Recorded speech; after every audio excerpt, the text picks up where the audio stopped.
So, thanks for stopping by. It's been a while, hasn't it? So, I thought it's time for an update, and this time I'd like to talk about my experience of starting adalimumab, a new medication. I don't know about you, but for me, the idea of starting a biologic felt a bit daunting beforehand. So, in case you're in a similar position, or perhaps you know somebody who is going to be taking a biologic medication soon, um, I thought I would share a personal experience of the early days of what it's like to start this medication, in the hope of demystifying a bit, or just in case you're curious what it's like. So adalimumab, as you might already know if you're watching this video, is a biologic medication. It's prescribed for lots of autoimmune conditions. So conditions like psoriatic arthritis, ulcerative colitis, Crohn's disease, ankylosing spondylitis, sometimes uveitis as well. Um, so lots of different conditions it's used for. I'm prescribed it for rheumatoid arthritis because the first line medications haven't been effective enough. It's a medication that you take fortnightly, so once every 2 weeks. The dose is 40 milligrams for my condition, that's the standard dose, and you take it by injection. Um, that can either be by a pre-filled pen or a syringe, but I think where I live in the UK, it's mostly the pre-filled pens that are used. So here is mine. This is a used one that I took this week. So that's an example of the injection pen. You never see the needle if you're worried about that when you do these injections. And the brand name for the one that I take is Euflymer. So that's the pre-filled pen. So in this video, I thought I'd say a little bit about what the injections are like. That's something that can be a little bit, people can feel a bit apprehensive about sometimes. So the injections, side effects so far, and effects so far. I've been taking adalimumab for 2 months at the moment, so I've had 5 doses. So it feels like a good time to share some first impressions. So, first of all, the injections. What I will say from my own personal experience so far is that I've found the injections to be absolutely fine. I promise you. The pre-filled pens are really easy to use. All you have to do is position them and press down. And that's it. It does all of the work for you. You don't see the needle. I don't find them painful at all.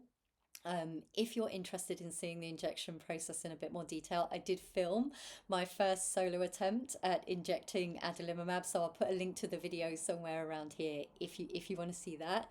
One thing I did say at the end of that video is that there was a mild, very mild stinginess when I did the injection. So I just wanted to say here, I have solved that. I know what it was. Where I cleaned the skin beforehand with an alcohol swab, I didn't let it dry properly. I thought I had, but I hadn't. The next time I let the skin dry really fully. I was sat by an open window and the breeze helped, but it was completely dry and there was no stinginess at all. So it was definitely that. So that would be a tip I would want to share about the injections. It really has been so far a smooth process, so no problems, no concerns there. Um, so that's one thing I hope might offer a little bit of reassurance. And it's great that you only have to take it once every 2 weeks, one dose a fortnight, and then you're done. So that's been a really good aspect of it. So another thing I think I would want to know watching a video about starting a new medication is side effects. So I thought I would share my experience of those so far. The headline with this is they have been minimal. Much better than methotrexate, I would say. Better than steroids. I'm prescribed prednisolone as well. So minimal side effects. We're all different, of course, but the way the side effects have shown up for me is when I do the injection, I get a really mild head spinny feeling for a while afterwards. So I guess you could call it a really mild vertigo, but that probably overstates it a little bit. So a head spinny feeling. I do get some nausea as well. Again, that's mild, but it does vary. So I've had 5 doses so far, and it doesn't always happen, or sometimes it's so mild I really hardly even notice it. So there's that as well. I've also noticed the day after, the day around, the day after I do the injection, I have the urge to drink more water, so I just feel thirstier. It's definitely associated with that, and it's not the whole time, it's just around the dose. I don't know if this is a side effect. There's nothing about thirst as such or sensations of thirst on the list of side effects I have, but it does mention dehydration, so it may just be that that is what's happening. And the other thing I started noticing, although this didn't start straight away, this took a few weeks to start developing, is itchy, kind of prickly sensation in my skin, especially in my legs, but it can be anywhere. Seems to be worse when the weather is warmer, but it definitely has started since the adalimumab. It feels almost like a sensitivity, like you might have a sensitivity to cosmetic products or something like that. That's kind of what it feels like. But I've never been sensitive to sort of soaps, cleansing agents, perfumes in moisturizing creams or anything like that. So this is definitely a new thing for me. There's no redness, there's no rash. So with that one, I'm just going to have to experiment with trying perfume free or gentler versions of cosmetics and see what happens with that, see if that helps. Another thing that's probably worth mentioning with adalimumab, because it's an immunosuppressive medication, is my experience of that side of things. So I have not noticed so far any particular susceptibility to additional infections or viruses or anything like that.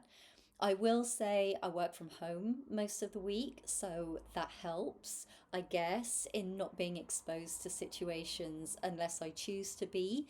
Um, but I haven't changed what I'm doing in my day-to-day life at all, and I have not had any infections, not had any minor illnesses, or anything like that. So I haven't noticed any changes so far. Of course, it's early days, but no changes so far.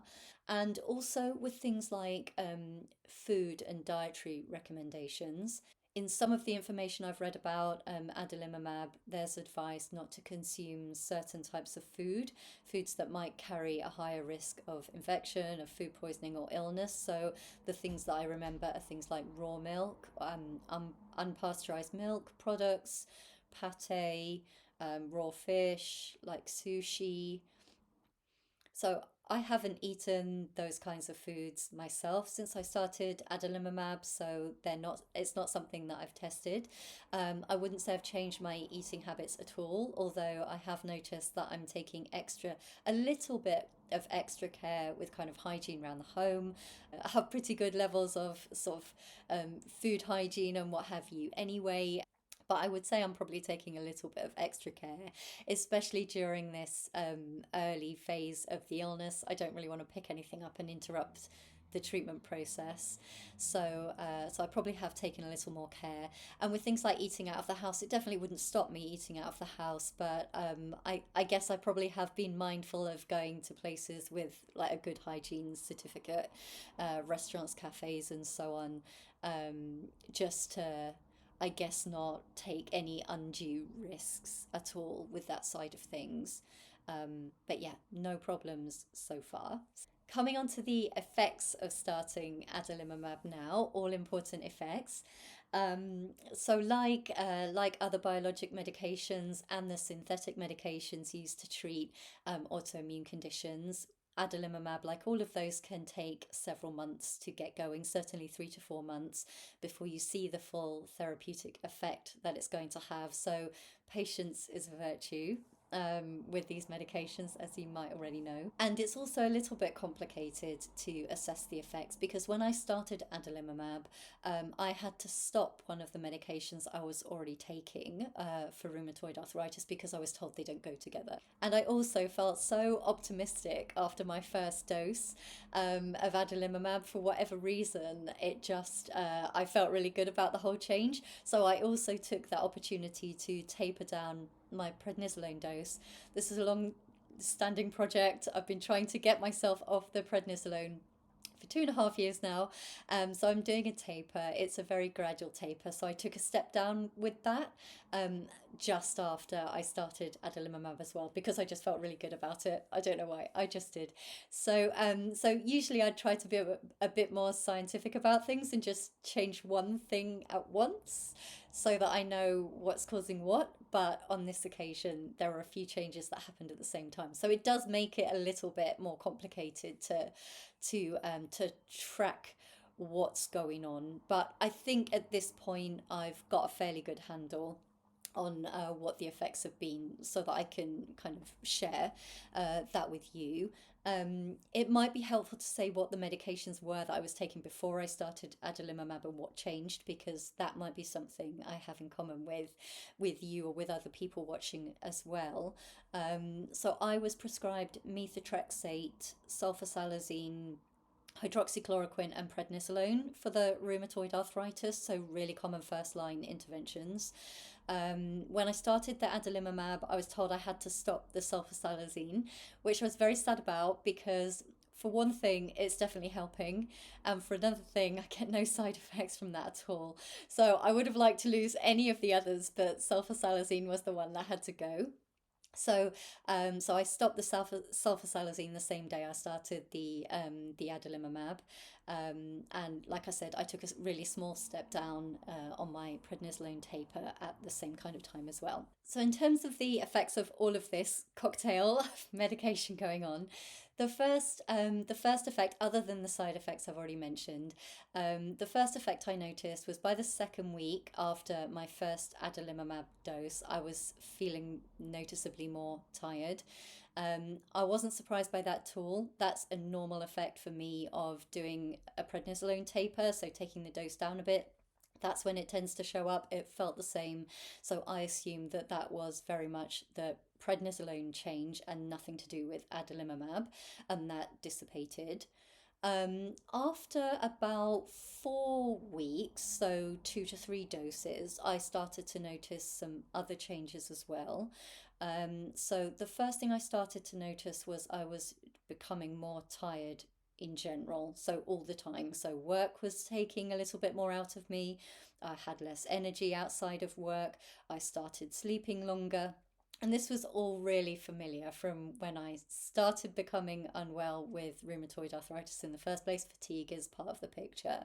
It wasn't too bad at first, it came on quite gradually, but it was definitely there. And I noticed a difference in what I was doing and what I could do around that kind of time. And at the same kind of time, I started to notice an increase in my joint symptoms, so tenderness, a little bit of instability. My knee or ankle joints would start to give way when I was walking here and there. So just some telltale signs that some inflammatory symptoms were coming back that coincided with the tiredness. So I would put all of that down to stopping the sulfasalazine. The sulfasalazine was out of my system and I was losing the benefits of that medication, but the adalimumab hadn't got going enough yet to compensate. So that's what I assume was happening. And it was around that same time that I started noticing this itchiness.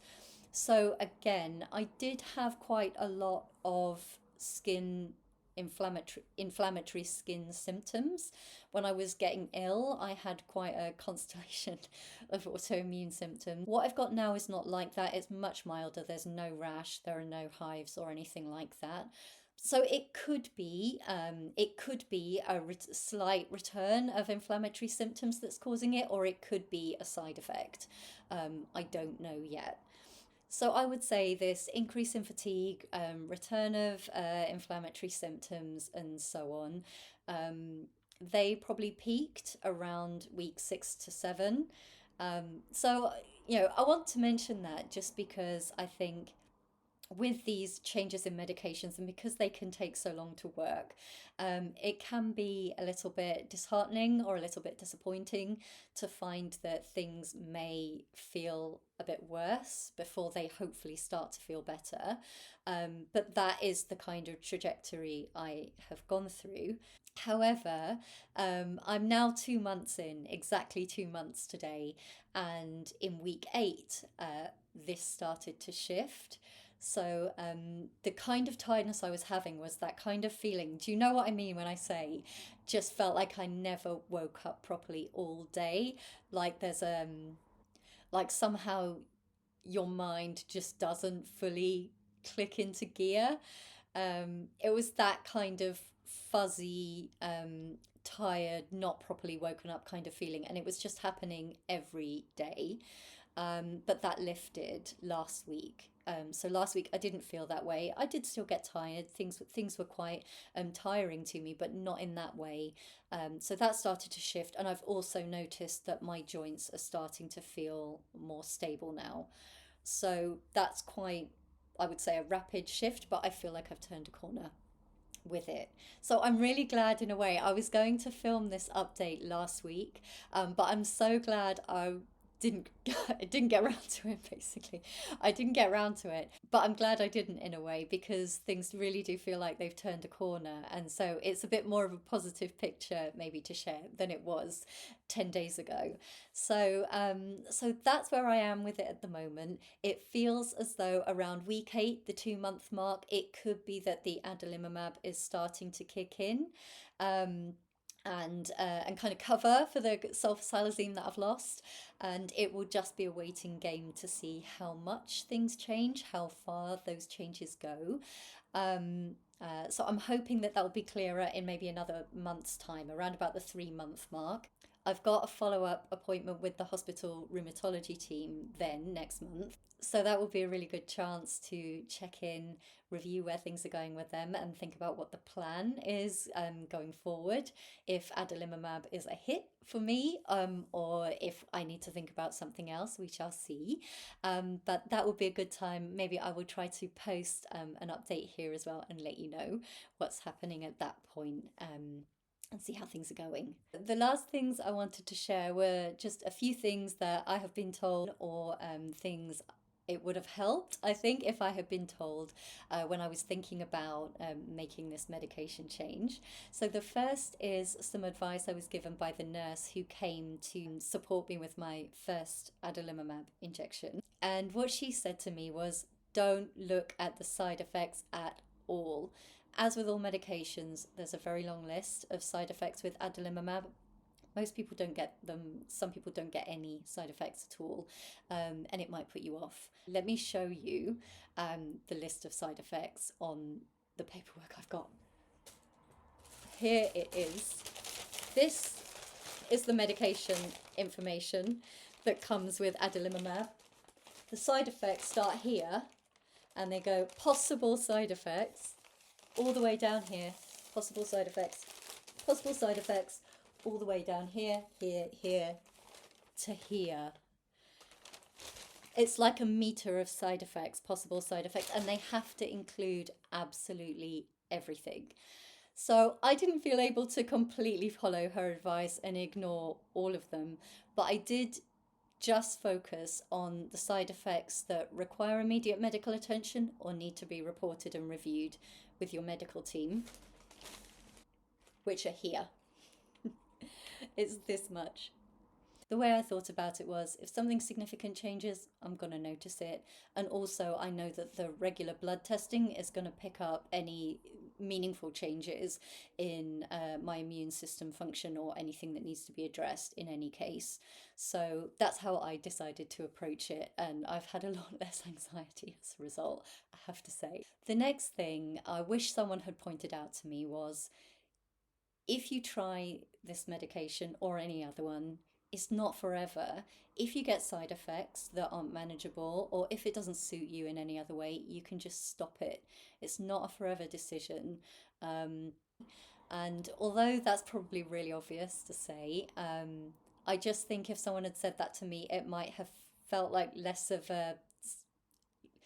a huge decision, if you like, to go onto a medication like a biologic, especially if it's the first one.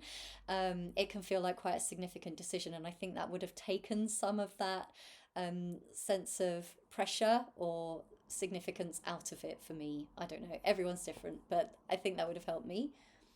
And the last thing I want to say is, I'm a member of a few online patient forums for rheumatoid arthritis, so lots of people taking biologics. And I hear a lot of people saying that this medication, adalimumab, has been a game changer for them, literally life changing. For some people, they start to see effects after the first or second dose. Sadly, I wasn't one of them, but you never know. If you're going to try it, maybe that will be you.